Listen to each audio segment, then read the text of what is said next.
Welcome back to my YouTube channel friends. और physics का जो है हम लोग चैप्टर 1 कर रहे थे, कूलम्स लॉ एंड वैद्युत आवेश, यानी कि कूलाम का नियम और वैद्युत आवेश। तो यहाँ पर हम लोगों ने कल एक फॉर्मूला पढ़ा था कि F इज इक्वल टू कितना होता है 1/4 pi epsilon not K Q1 Q2 upon R square. ठीक है फ्रेंड्स, तो यहीं से आगे हम लोग थोड़ा फर्दर डिस्कस करेंगे। इसको आप अभी एक इक्वेशन बना दो 1। इसको एक इक्वेशन बनाने के बाद आप फ्रेंड्स एक क्वांटिटी देखो, हम लोगों ने कल इसको यहां से ये जो 1/4 पाई एप्सिलॉन नॉट के देख रहे हो आप, ये जो है एक कांस्टेंट होता है। क्या होता है फ्रेंड्स? कांस्टेंट। जब यहाँ पर हम लोग k is equal to 1 put करते हैं तो वायु के लिए बात होती है। वहां पर हम लोग कहाँ पर वर्किंग कर रहे होते हैं? वायु में, या वायु में वर्किंग हो रही थी। तो यहाँ पर k इज इक्वल टू आप 1 पुट कर दो तो ये आएगा आपका कांस्टेंट 1/4 पाई एप्सिलॉन नॉट। इसकी जो वैल्यू होती है वो होती है 9 इंटू 10⁹ इसको आप याद रखो। इसकी वैल्यू कितनी होती है? 9 इंटू 10⁹ होती है। अब यहां से फ्रेंड्स एक चीज आप देख रहे हो, 1/एप्सिलॉन नॉट, और इसको ऐसे लिख लो 4 पाई मल्टीप्लाई में इज इक्वल टू 9 इंटू 10⁹। जब यहाँ से आप 1/एप्सिलॉन नॉट की वैल्यू अलग कैलकुलेट करोगे तो ये 4 पाई उधर मल्टीप्लाई में चला जाएगा, 9 इंटू 10⁹। अब ये 9 को 4 से जब आप मल्टीप्लाई कराओगे तो ये आएगा 36, और एप्सिलॉन नॉट को अगर आप पलट लो तो रेसिप्रोकल करा लो या फिर क्रॉस मल्टीप्लाई करा लो। ये 1 जब आप इसका रेसिप्रोकल कराओगे तो ये न्यूमरेटर में चला जाएगा, और ये जो न्यूमरेटर में है ये डिनोमिनेटर में आ जाएगा आपका। ठीक है फ्रेंड्स, तो 9 4 जा कितना हो जाएगा 36 पाई, और यहाँ से आएगा 9 इंटू 10⁹। जब आप एप्सिलॉन नॉट की वैल्यू कैलकुलेट करोगे यहाँ से तो 10 ऊपर जाएगी तो वो आएगी माइनस की 1 मल्टीप्लाइड बाई 10⁻⁻9, और यहाँ पर आपका आएगा 36 और पाई की वैल्यू 3.14। ठीक है फ्रेंड्स, अब यहाँ पर जो है आप देखो ये, तो यहाँ से आपको मिलेगा epsilon naught is equal to, अगर आप ऐसा लिख लो 1000 और 10⁻⁻12। फ्रेंड्स एक चीज आप यहाँ पर समझो, यहाँ पर पावर है -9, हमने क्या किया 3 जीरो यहाँ से लगा लिए और 3 पावर और माइनस कर दी, तो इससे इक्वेशन पर कोई फर्क नहीं पड़ा हमारी। ठीक है, ये कुल मिला के 1000 इसमें से फिर से सब्ट्रैक्ट हो जाएगा तो ये 10⁻9 ही लिखा हुआ है फिर से आपका। ठीक है, और यहाँ पर क्या हुआ 36, और अब जब इसको सॉल्व करोगे तो 36 4 जा होता है 144, कैरी आएगा 14, 36 1 जा 36 और 14 वो हो जाएगा 50, कैरी आएगा 5, 36 3 जा होता है 108 और 5 113। 2 प्लेस बाद डेसिमल लगा हुआ है, 2 प्लेस बाद हम लोगों ने डेसिमल लगा दिया।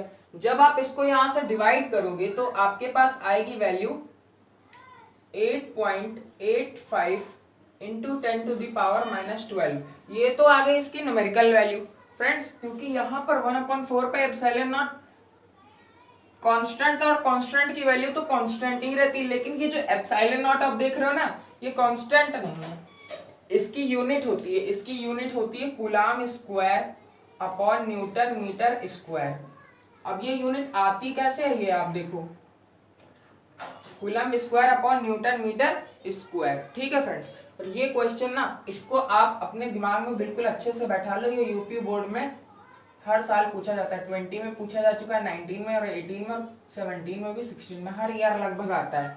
क्वेश्चन पूछता है कि एप्सिलॉन नॉट की जो यूनिट है यानी कि मात्रक क्या होगा, तो उसका मात्रक होता है coulomb square upon newton metre square. अब आप इसको याद कैसे करोगे ये मैं बताता हूँ। फ्रॉम इक्वेशन 1, अब इक्वेशन 1 से आप क्या करोगे कि F इज इक्वल टू यहाँ से लिखोगे 1/4 pi epsilon not Q1 Q2 upon R square. अब ये चीज यहाँ पर डिवाइड में है ना, अगर आप इसको इधर लाओ और 1/4 पाई F Q1 Q2 upon R square ऐसे इसको लिख सकते हैं। जो चीज डिवाइड में थी वो ऊपर जाके मल्टीप्लाई में आएगा, जो मल्टीप्लाई में थी वो डिवाइड में जाके चली गई। ठीक है, अब यहां से आप अगर इसकी यूनिट निकालने के लिए लिखो मात्रक, तो फ्रेंड्स ध्यान से देखो जो 1/4 पाई है ये चीज कांस्टेंट हो जाएगी, कांस्टेंट की कोई यूनिट नहीं होती, जैसी कांस्टेंट हो गई ये जो आप देख रहे हो यहाँ से 1/f f का मतलब हो गया न्यूटन, फिर ये लिखा हुआ है चार्ज Q1 चार्ज को हम लोग कूलम्ब में मेजर करते हैं, फिर दूसरा चार्ज Q2 इसको भी कूलम्ब में मेजर करते हैं। R है, R क्या है? डिस्टेंस है, डिस्टेंस की वैल्यू जो यूनिट होती है वो क्या होती है? मीटर होती है। स्क्वायर लगा तो स्क्वायर लगा लो, यहाँ से आपको मिलेगा coulomb multiplied by coulomb square, और अपॉन में न्यूटन मीटर स्क्वायर। तो इसकी यूनिट आ गई किसकी, एप्सिलॉन नॉट का मात्रक, एप्सिलॉन नॉट का मात्रक। अब फ्रेंड्स आप बोलोगे कि एप्सिलॉन नॉट आखिर ये है क्या, तो फ्रेंड्स एप्सिलॉन नॉट को हम लोग बोलते हैं, एप्सिलॉन नॉट को बोलते हैं निर्वात की वैद्युतशीलता, निर्वात की वैद्युतशीलता, इसका नाम है निर्वात की वैद्युतशीलता। ठीक है फ्रेंड्स, तो यहाँ पर निर्वात की वैद्युतशीलता की जो वैल्यू आती है वो होती है 8.85 into 10 to the power -12 coulomb square upon newton metre square. ये यूनिट आती कैसे आपकी, ये यूनिट इस तरीके से आती है, ये यहाँ पर आ गई आपकी coulomb square upon newton metre square. और एप्सिलॉन नॉट को बोलते हैं निर्वात की वैद्युतशीलता, परमिटिविटी ऑफ फ्री स्पेस। ठीक है फ्रेंड्स, इतना क्लियर हुआ। अब हम लोग इसके आगे बात करेंगे, इसके आगे बात करेंगे तो देखो फ्रेंड्स यहाँ पर इसके आगे अब हम लोग एप्सिलॉन नॉट की वैल्यू निकालेंगे। तो एप्सिलॉन नॉट जो है यहाँ पर जो आपका एक फॉर्मूला होता है, epsilon is equal to epsilon naught K, epsilon is equal to epsilon naught K. तो एप्सिलॉन को हम लोग कहते हैं निरपेक्ष की वैद्युतशीलता, निरपेक्ष की वैद्युतशीलता। एप्सिलॉन नॉट को तो अभी मैंने बताया क्या कहते हैं, निर्वात की वैद्युतशीलता, निर्वात की वैद्युतशीलता। और के को कहते हैं परावैद्युत माध्यम का परावैद्युतांक, परावैद्युत माध्यम का परावैद्युतांक। ठीक है फ्रेंड्स, अब हमको चाहिए वैल्यू एप्सिलॉन नॉट की, तो हम लोग ये वाले इक्वेशन का यूज करेंगे यहां से और इसकी डेफिनेशन चेक करेंगे क्या आ रही है। तो एप्सिलॉन इज इक्वल टू दिया है एप्सिलॉन नॉट के, अगर आप एप्सिलॉन नॉट की वैल्यू निकालना चाहो तो वो आएगा एप्सिलॉन डिवाइडेड बाय के, एप्सिलॉन डिवाइडेड बाय के। ये बन गई आपकी इक्वेशन 2। अब फिजिक्स में डेफिनेशन बनाना सबसे आसान होता है, ये लिखा कैसे, ये लिखा हुआ है रेशियो में। ठीक है फ्रेंड्स, रेशियो में, किसका रेशियो, एप्सिलॉन और के का रेशियो। तो इसकी डेफिनेशन कैसे बनाएंगे, एप्सिलॉन को क्या कहते हैं, निरपेक्ष की वैद्युतशीलता, निरपेक्ष की वैद्युतशीलता, और के को क्या कहते हैं, परावैद्युत माध्यम का परावैद्युतांक। यानी निरपेक्ष की वैद्युतशीलता तथा परावैद्युत माध्यम के परावैद्युतांक के अनुपात को क्या बोलेंगे, निर्वात की वैद्युतशीलता बोलेंगे। एक बार फिर से देखना फ्रेंड्स, ये चीज लिखी हुई है आपकी अनुपात में, तो यहां से आप क्या करोगे, बोलोगे निरपेक्ष की वैद्युतशीलता, निरपेक्ष की वैद्युतशीलता और परावैद्युत माध्यम के परावैद्युतांक को हम लोग बोलते हैं निर्वात की वैद्युतशीलता। ठीक है फ्रेंड्स, ये आपका आगे निर्वात की वैद्युतशीलता। इसी तरीके से अगर आप इस फॉर्मूले का यूज और करोगे तो जो आप एप्सिलॉन की वैल्यू, जो आप एप्सिलॉन की डेफिनेशन बनाओगे, तो एप्सिलॉन की कैसे डेफिनेशन बनाओगे, अब एप्सिलॉन की डेफिनेशन आप ऐसे बना सकते हो कि एप्सिलॉन इज इक्वल टू लिखा हुआ है एप्सिलॉन नॉट मल्टीप्लाई में है आपका के, तो आप बोलोगे निर्वात की वैद्युतशीलता, निर्वात की वैद्युतशीलता और परावैद्युत माध्यम के परावैद्युतांक, और ये किस में लिखे हुए, मल्टीप्लाई में। ठीक है फ्रेंड्स, तो आप बोलोगे निर्वात की वैद्युतशीलता और परावैद्युत माध्यम के परावैद्युतांक के गुणनफल को, के गुणनफल को क्या बोलेंगे आप, निरपेक्ष की वैद्युतशीलता बोलेंगे। ठीक है फ्रेंड्स, अब अगर आप इसी फॉर्मूले से के की वैल्यू निकालना चाहो तो के की वैल्यू आएगी, क्योंकि एप्सिलॉन नॉट मल्टीप्लाई में, तो ये इधर आके डिवाइड में आ जाएगा। तो आप परावैद्युत माध्यम के परावैद्युतांक की डेफिनेशन भी यहां से लिख सकते हो कि निरपेक्ष की वैद्युतशीलता तथा निर्वात की वैद्युतशीलता के अनुपात को, के अनुपात को क्या बोलते हैं, परावैद्युत माध्यम का परावैद्युतांक बोलते हैं। ठीक है फ्रेंड्स, तो अभी हम लोगों ने क्या देखा, अभी हम लोगों ने निर्वात की वैद्युतशीलता की डेफिनेशन सीखी, उसकी पूरी वैल्यू हम लोगों ने लिख ली है। ठीक है फ्रेंड्स, ये फार्मूला है आपका और ये लिखा हुआ है। फ्रेंड्स नोट्स बनाओ आप इतने इजी वे में कि आप केवल उसको एक बार ओपन करके देखो और आपको डेफिनेशन लर्न करने की जरूरत ना पड़े, फॉर्मूले से ही आप सारी डेफिनेशंस लिख सकते हो। ठीक है फ्रेंड्स, इसके बाद जो है हम लोग एक चीज और देखेंगे यहाँ पर, अगर आप वीमा निकालना चाहो, वीमा कभी कभी पूछ लेता है, पूछता भी है या नहीं भी पूछता है, तो वीमा जो है आप, कल मैंने कूलम की वीमा बताई थी, कूलम की वीमा होती है 80, कूलम की वीमा होती है 80, तो इस पर लगा हुआ है स्क्वायर, तो आप स्क्वायर लगा दो। न्यूटन, न्यूटन की डायमेंशन आपने 11th क्लास में पढ़ी होगी, ml T⁻⁻², और यहाँ पर ये मीटर, मीटर को मेजर करते हैं एल में, तो ये हो जाएगा L²।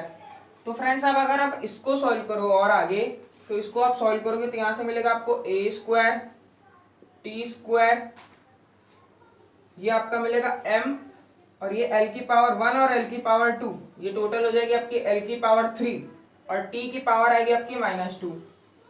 तो जब कोई चीज न्यूमरेटर से डिनोमिनेटर में जाती है न्यूमरेटर, तो उसका पावर माइनस में हो जाता है या अपोजिट हो जाता है। तो ये m की पावर ऊपर जाएगी -1, l की पावर ऊपर जाएगी -3 हो जाएगी, और t की पावर ये 2 ऊपर प्लस की, ये भी ऊपर जाएगी, तो ये प्लस प्लस हो जाएगा, 2 और 2 4, और a की पावर 2।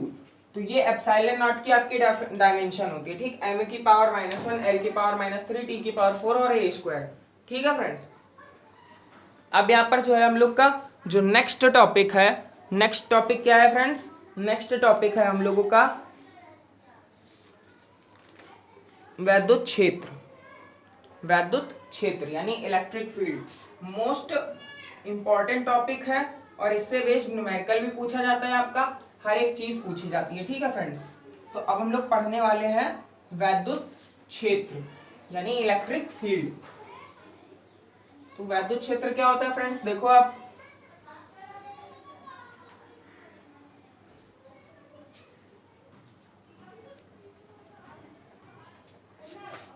वैद्युत क्षेत्र बहुत इंपॉर्टेंट टॉपिक है, ध्यान से समझना आप लोग। Electric field, electric field FIELD या FELD, electric field, electric field, field की डेफिनेशंस फ्रेंड्स क्लियर है फिजिक्स की, लेकिन स्पेलिंग्स नहीं क्लियर है। तो आप इलेक्ट्रिक फील्ड हम लोग पढ़ने जा रहे हैं। इलेक्ट्रिक फील्ड क्या होती है, जैसा आप ध्यान से समझ लो, इलेक्ट्रिक एंड फील्ड। कल मैंने आपसे कहा था जहां पर इलेक्ट्रिसिटी की बात होती है, जाहिर सी बात है वहां पर हम लोग किसकी बात कर रहे होते हैं, वहां पर हम लोग बात कर रहे होते हैं चार्ज की, ठीक है फ्रेंड्स। तो चार्ज, अब मान लो आपका ये कोई भी चार्ज है, कोई भी चार्ज है, अब चार्ज कहां पर होगा, जहां पर आपकी इलेक्ट्रिसिटी फ्लो कर रही होगी। तो उस चार्ज के सराउंडिंग का जितना भी एरिया होता है, यानी किसी वैद्युत आवेश के चारों ओर का क्षेत्र जो है क्या कहलाता है, उसका वैद्युत क्षेत्र कहलाता है, ठीक है फ्रेंड्स। किसी आवेश के चारों ओर का वह क्षेत्र जिसमें दूसरे आवेश के आने पर वैद्युत बल कार्यरत होता है, वो क्या कहलाता है, आपका वैद्युत क्षेत्र कहलाता है, ठीक है फ्रेंड्स। अब ये कोई चार्ज है, यहां पर इसकी फील्ड है, ये इस तरीके से कोई इसकी फील्ड हुई है, ठीक है। तो इसमें कोई और चार्ज आ गया, तो इन दोनों पर क्या एक तरह से वर्किंग में आएगा, इन दोनों पर आएगा एक तरह से वर्किंग में फोर्स। तो वही यहाँ पर कह रहे हैं, क्या कह रहे हैं कि कोई भी वैद्युत आवेश जिसके वैद्युत क्षेत्र में कोई दूसरा आवेश आने पर वैद्युत बल कार्यरत होता है, वो उसका पूरा क्या कहलाता है, वैद्युत क्षेत्र कहलाता है, ठीक है फ्रेंड्स। किसी आवेश के चारों ओर का वह क्षेत्र, किसी आवेश के चारों ओर का वह क्षेत्र जिसमें किसी दूसरे आवेश के आने पर वैद्युत बल कार्यरत करता है या कार्यरत होता है, वैद्युत क्षेत्र कहलाता है आपका। किसी आवेश के चारों ओर का वह क्षेत्र जिसमें किसी दूसरे आवेश के आने पर कोई वैद्युत बल जो है कार्यरत हो जाता है, वहां पर वो चीज पूरी क्या कहलाती है, वो आपकी वैद्युत क्षेत्र कहलाती है। एक बार और आप समझ लो, ये कोई चार्ज है, ये मान लो आप इसकी इलेक्ट्रिक फील्ड है, यहाँ पर कोई एक और चार्ज आया, ये इसकी इलेक्ट्रिक फील्ड में आया, तो इन दोनों के बीच में क्या वर्किंग में आया, इलेक्ट्रिक फोर्स। तो ये इलेक्ट्रिक फोर्स जैसे ही वर्किंग में आता है तो वो पूरी सिस्टम क्या कहलाती है, आपकी वैद्युत क्षेत्र कहलाती है, ठीक है फ्रेंड्स। यानी किसी आवेश के चारों ओर का वह क्षेत्र जिसमें किसी दूसरे आवेश के आने पर वैद्युत बल कार्यरत होता है, वैद्युत क्षेत्र कहलाता है, ठीक है फ्रेंड्स। अब वैद्युत क्षेत्र की दिशाएं होती हैं, वैद्युत क्षेत्र की दिशाएं होती हैं। तो अगर प्लस का आवेश है तो उसकी वजह से वैद्युत क्षेत्र की दिशा सदैव आवेश से बाहर की ओर होती है।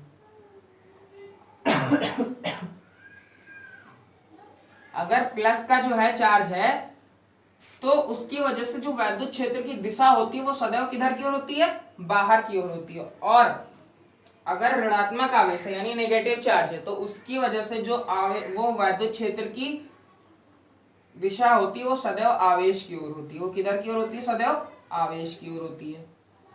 दो चीजें होती हैं फ्रेंड्स, एक प्लस आवेश और एक माइनस आवेश, यानी positive charge, negative charge. Positive charge की वजह से जो वैद्युत क्षेत्र की तीव्रता होती है वो बाहर की तरफ होती है, और जो नेगेटिव चार्ज होता है उसकी वजह से जो वैद्युत क्षेत्र की तीव्रता होती है वो अंदर की तरफ होती है, यानी आवेश की तरफ होती है। अब फ्रेंड्स हम लोग को पढ़ना है नया टॉपिक, वो क्या है, नया टॉपिक है वैद्युत क्षेत्र की तीव्रता। वो क्या है फ्रेंड्स, मैं बोलता जाता हूं तो आप लोग उसको थोड़ा ध्यान से सुना करो, ताकि जब आप नोट्स बनाओ तो वही चीज आपके ध्यान में रहे। अब हम लोग पढ़ने वाले हैं वैद्युत क्षेत्र की तीव्रता। वैद्युत क्षेत्र की तीव्रता, intensity of electric field, intensity of electric field.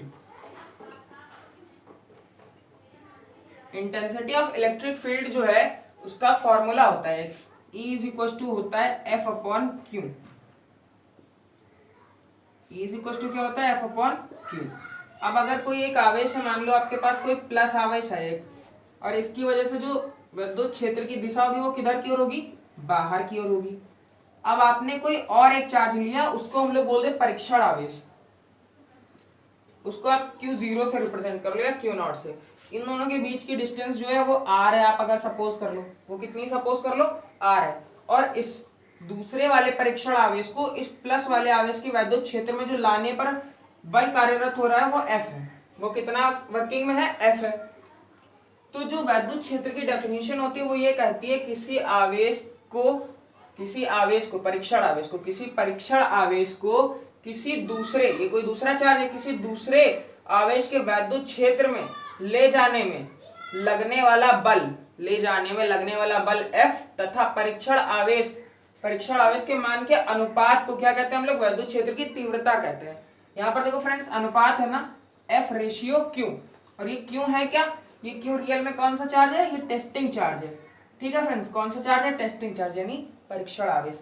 किसी परीक्षण आवेश को किसी दूसरे आवेश के वैद्युत क्षेत्र में लाने में जितना भी फोर्स काम करता है वो और उस चार्ज की रेशियो को, अनुपात को क्या कहते हैं हम लोग, वैद्युत क्षेत्र की तीव्रता कहते हैं। ठीक है फ्रेंड्स। अब अगर आप यहां से इसका मात्रक लिखना चाहो फ्रेंड्स, तो मात्रक इसका क्या आएगा, फोर्स को हम लोग मेजर करते हैं न्यूटन में और चार्ज को मेजर करते हैं कूलम्ब में। फोर्स को मेजर करते हैं न्यूटन में और चार्ज को मेजर करते हैं कूलम्ब में। तो न्यूटन पर कूलम्ब इसकी क्या हो जाएगी, मात्रक हो जाएगा, यानी कि इसकी यूनिट हो जाएगी।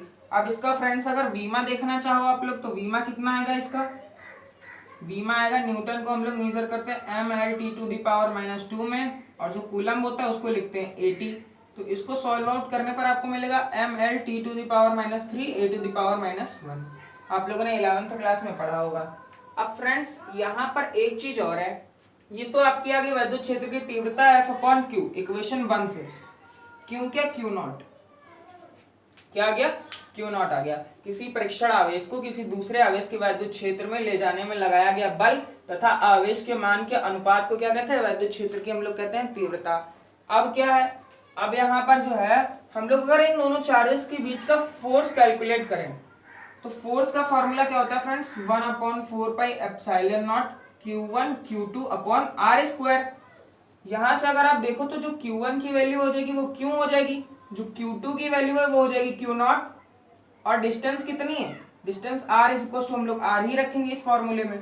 तो यहां से जब आप फोर्स कैलकुलेट करोगे तो वो आपके पास आएगी 1/4πε0 Q1 Q2। Q1 की जगह पर हम लोग को रखना है Q और Q2 की जगह पर रखना है Q0, अपॉन में आएगा R²। इसको बना लो आप इक्वेशन 2, इसको आप क्या बना लो, इक्वेशन 2। जब आपने इसको इक्वेशन 2 बना ली और ये क्या दिख रही है आपको, इक्वेशन 1, तो आप यहां पर देखो जरा, इतनी जगह में अगर हम इस वाली इक्वेशन से ये जो फोर्स की वैल्यू निकाली है 1/4πε0 Q0 अपॉन R², यहां पर पुट करें समीकरण 1 में F का मान रखने पर तो E इज इक्वल टू कितना मिलेगा, यहाँ से F की जगह पर आप जब रखोगे ये वैल्यू पूरी उठा के, तो आपको मिलेगा 1/4πε0 Q0 अपॉन R², और डिवाइड में आपके पास कितना था, Q0 था। तो ये Q0 से Q0 आपका क्या हो जाएगा, कैंसिल हो जाएगा। यहाँ से आपको मिलेगा E is equal to 1/4πε0 Q upon R²। तो इंटेंसिटी ऑफ इलेक्ट्रिक फील्ड या फिर वैद्युत क्षेत्र का एक ये भी फॉर्मूला होता है कि E इज इक्वल टू आप कह सकते हो 1/4πε0 Q अपॉन R²। एक फॉर्मूला ये होता है E is equal to F upon Q0, और एक फार्मूला होता है E इक्वल टू 1/4πε0 Q/r²। ये दो फार्मूले हैं फ्रेंड्स। तो लेक्चर 2 में फ्रेंड्स हम लोगों ने क्या क्या सीखा? लेक्चर 2 में हम लोगों ने सीखा ε0 यानी निर्वात की वैद्युतशीलता और वैद्युत क्षेत्र की तीव्रता किधर से किधर की ओर होती है, प्लस चार्ज से बाहर की तरफ होती है, माइनस चार्ज से अंदर की तरफ होती है। और हम लोगों ने वैद्युत क्षेत्र की तीव्रता की डेफिनेशन सीखी, वीमा सीखी। और जब फोर्स कैलकुलेट करने के बाद हम लोगों ने इंटेंसिटी ऑफ इलेक्ट्रिक फील्ड निकाली तो वो ये आई। अब यहां से हम लोग को एक ये रिलेशन मिल रहा है कि जो इंटेंसिटी ऑफ इलेक्ट्रिक फील्ड होती है भाई, ये वैल्यू पूरी कांस्टेंट होती है आपकी। कांस्टेंट वैल्यू से कोई मतलब नहीं होता। चार्ज भी आपका जो उस इक्वेशन में गिवन हो गया उस क्वेश्चन में, वो भी आपका कांस्टेंट होगा। ये रह जाती है आपकी जो दूरी होती है। दूरी आप कितने टेस्टिंग चार्ज कहीं से भी ला सकते हो, यहाँ से तो डिस्टेंस की वैल्यू कुछ भी हो सकती है। यानी कि जो पॉइंट चार्ज, यानी यहाँ पर आप लिख लो बिंदु आवेश की वजह से वैद्युत क्षेत्र की तीव्रता